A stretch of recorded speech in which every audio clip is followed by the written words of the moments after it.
अरण्य ऋषी चितमपल्ली. तुम्ही तेलुगू भाषिक, जन्म सोलापूर, शिक्षण मराठीत, बालपण गुजराती मुस्लिमात, ज्ञात भाषा तेलुगू, मराठी, गुजराती, उर्दू मिश्रित हिंदीवर पकड, जर्मन, रशियनसह. 80व्या वर्षी संस्कृत पंडित.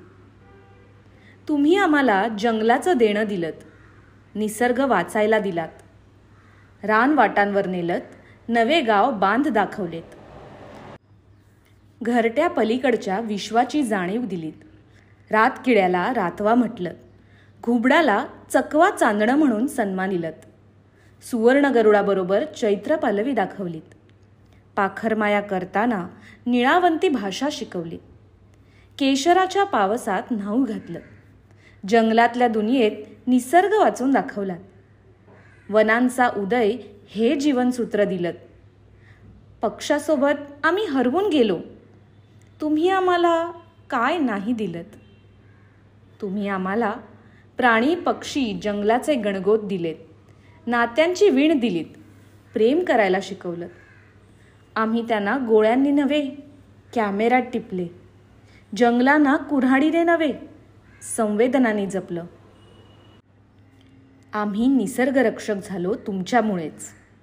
विकासाच्या नावावर होणारा जंगलांचा ऱ्हास आम्ही रोखतो, तुरुंगातही जातोय. संक्रांतीत पतंगोत्सवात जायबंदी पक्ष्यांसाठी आम्ही तत्पर असतो.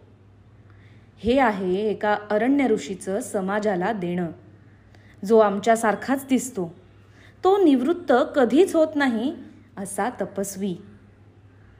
मारुतराव चितमपल्ली. तुम्ही आम्हाला परप्रांतीय नाही वाटत.